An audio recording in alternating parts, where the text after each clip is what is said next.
അമ്മേ അവന്റെ ഉദ്ദേശം എന്താണെന്ന് അറിഞ്ഞിട്ട് അകത്തോട്ട് കയറ്റാവും. അത്രേ ഉള്ളൂ.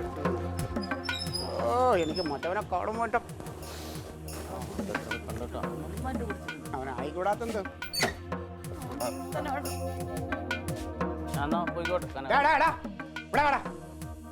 പോണത് എന്താടാ നിന്റെ ഉദ്ദേശം? എടാ നീ എങ്ങോട്ടാണെന്ന് പോയത്? അമ്മ നിക്കമ്മേ, നീ കള്ളു കുടിച്ചിട്ടുണ്ടോടാ? കള്ളു കുടിച്ചിട്ടുണ്ടോന്ന്? ഞങ്ങളെ അവൻ അങ്ങനെ കഴിച്ചിട്ടില്ല. എന്തുകൊണ്ടാ ഈ സൂക്കേട് നിനക്ക്? എന്താ നിന്റെ ഉദ്ദേശം? വേണ്ട വേണ്ട വേണ്ട, അറിഞ്ഞടാ കാര്യം പറഞ്ഞതിനകത്തോട്ട് കയറിയാ മതി. എന്താടാ കാര്യം? എടാ എന്താ നിനക്ക് വിഷയം? ഇവളെന്തിനാണ് ഇങ്ങനെ കരയണേ? നിന്നോടാ ചോദിച്ചത്. ഇവളെന്തിനാ കരയണേ? നിനക്കറിയില്ല എന്തിനാ കരയണേന്ന്? കാര്യം പറയടാ. അമ്മ ഞാൻ അങ്ങ് പോട്ടെ. നിങ്ങൾ വെറുതെ ദിവസം ഇവിടെ കിടന്ന് കളി തുടങ്ങിട്ട് കേട്ടോ. ഈ അമ്മേനോട് നീ ഇതിനാ തട്ടിക്കയറണേ? ഇവളോട് ഇതിനാ തട്ടിക്കയറണേ? ഇതിന് മറുപടി പറഞ്ഞിട്ട് നീ പോയാ മതി. എന്റെ കനക, നീ എന്താന്ന് വെച്ചാ അവരോട് പറ. ക്ഷമിക്കണേനൊക്കെ ഒരു അതിലുണ്ട്. അമ്മ പോട്ടെ. പറയാനില്ലേ കനക? ഇവളോട് നീ മറുപടി പറഞ്ഞിട്ട് നീ എങ്ങോട്ടാന്ന് വെച്ചാ പൊക്കോ. നീ പൊക്കോ, നീ ഇവിടുന്ന് പൊക്കോ. നീ കനക, നീ കാര്യം പറയണ. നീ എന്തിനിങ്ങനെ സഹിക്കണ? പറയടാ. നീ എന്തിനാ ഇങ്ങനെ ഒളിച്ചു വെക്കുന്നത്? കാര്യം പറയടാ. എന്തായാലും നിങ്ങൾ എന്നെ കൊണ്ട് പറയിപ്പിക്കോ? എന്താ ഞാൻ പറയാം. എന്നാ പറയാ. അത് തന്നെ. അല്ലാതെ നിങ്ങൾ മാത്രം വിഷമിച്ചിട്ട് കാര്യമില്ലല്ലോ. എന്റെ വിഷമം എന്താ നിങ്ങൾ കൂടി മനസ്സിലാക്കി. നിനക്ക് ഭയങ്കര വിഷമം തന്നെ. കാര്യമുണ്ട്. അമ്മ എന്നോട് ക്ഷമിക്കണം. എനിക്കൊരു പെണ്ണുമായിട്ടൊരു വിഷയമുണ്ട്. ഞാൻ പറഞ്ഞില്ലേ സുഷമ്മ സുഷമ്മ, അത് തന്നെ പറയും പോലെ നീ കളിക്കാൻ കരുതട്ടോ. എന്റെ ഒളിച്ചാളിയൊക്കെ ഞാൻ അറിയണ്ടടാ. അവരൊന്ന് പറയട്ടെ. നീ അടിക്കടാ എന്റെ വീട്ടിൽ സമാധാനപ്പെടി. ഞാൻ പറയാം. പറയട്ടെ. ഒരു പെണ്ണുമായിട്ടൊരു വിഷയട്ടായി. ഒരുത്തി ഞങ്ങളുടെ ഓഫീസിൽ കയറി വന്നു. സ്റ്റാഫിനോട് അപമര്യാദയായിട്ട് പെരുമാറി. ആരും ചോദിക്കാനില്ല. ഞാൻ ചെന്ന് ചോദിച്ചു എന്താടി വിഷയം. അപ്പൊ അവള് പറഞ്ഞു ഇടിയെന്ന് വിളിക്കരുത്. എന്നെ പിടിച്ചു തള്ളി.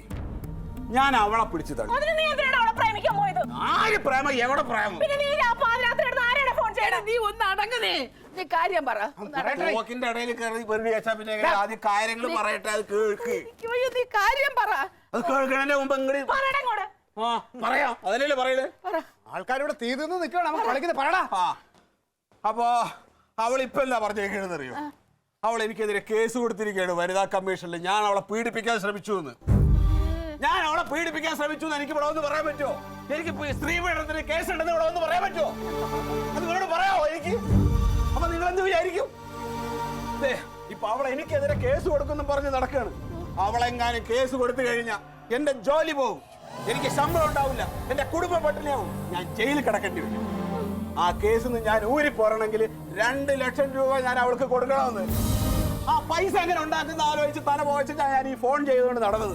അവക്ക് ഇത് തന്നെയാണ് അമ്മേ കൃഷി. 3-4 ആളുടെ പണി കളഞ്ഞവളാണ് ഇവള്. ഈ വിഷയം ഞാൻ ഇവിടെ ഒന്ന് പറയാം. എനിക്ക് വന്ന് പറയാൻ പറ്റുമോ? എന്നോട് പറഞ്ഞ എന്തായിരുന്നു? ഞാൻ എത്ര തവണ ചോദിച്ചതാ. സ്ത്രീ പീഡന കേസിൽ ഭർത്താവ് പെട്ടു എന്ന് എനിക്ക് ഇവിടെ വന്ന് പറയാൻ പറ്റുമോ? നീ പറ. എന്താ നിങ്ങൾക്ക് എന്താണെങ്കിലും എന്റെ അടുത്ത് പറയാലോ. എന്റെ അളിയ എന്നോട് പറഞ്ഞോടായിരുന്ന എന്റെ പാർട്ടിയിലെ പിള്ളേരോട്ട് ഞാൻ അവളെ പൊക്കിച്ചുനാ. നിന്നോട് പറഞ്ഞാ പിന്നെ തീർന്നില്ലേ? എനിക്ക് പുറത്തിറങ്ങി നടക്കണ്ടേ? സമാധാനം ഇല്ലെങ്കിൽ പിന്നെ ഇവിടെ ആർക്കെങ്കിലും സമാധാനം ഉണ്ടാവേണ്ട. അങ്ങനെ ആലോചിക്കാതെ എല്ലാവരും കൂടെ സമാധാനക്കേട് ഏൽക്കണ്ടെന്ന് വിചാരിച്ചിട്ട് ഞാൻ ഒറ്റയ്ക്കായിട്ട് അങ്ങനെ ഏറ്റു. അതാണ് ഞാൻ ചെയ്ത തെറ്റ്. മക്കളെ പോട്ട് മക്കളെ. ഇപ്പൊ സമാധാനം ആയല്ലോ. കാര്യം അറിഞ്ഞല്ലോ. നീ എന്താ വിചാരിച്ചിരിക്കണേ? ഭാര്യയ്ക്കും ഭർത്താവിന് ഒരു പ്രശ്നം ഉണ്ടായി അത് പരസ്പരം പറയണം, പറഞ്ഞു തീർക്കണം. അല്ലാതെ നീ പറഞ്ഞ കാണിച്ച പോലെ ഒളിപ്പിച്ചു വെക്കുകയല്ല വേണ്ടത്. എത്ര നാൾ എനിക്കതിങ്ങനെ ഒളിപ്പിച്ചു വെക്കാൻ പറ്റും? ഇങ്ങനെ ഒളിപ്പിച്ചു വെക്കുമ്പോഴാ ഓരോ കുടുംബം തകർന്നു പോണത്. എന്നിട്ട് കോടതി ഡൈവോഴ്സ് എന്ന് പറഞ്ഞു ഓടും. കടന്നോടാകത്ത് വിളിച്ചോണ്ട് പാടി അവനെ. ഇനി എന്തുണ്ടെങ്കിലും എന്റെ അടുത്ത് പറയാന്ന് സത്യം ചെയ്യടാ. ജവന്തി, ഇനി നിന്നിന്ന് ഞാൻ ഒന്നും ഒളിച്ചു വെക്കില്ല. എല്ലാം പറയും. അകത്തോട്ട് പോരാണ്ട് നീ പൊക്കോ. അളിയൻ ചെയ്തു തന്ന എല്ലാ ഉപകാരങ്ങൾക്കും നന്ദി. ഓക്കെ. Alien versus Alien.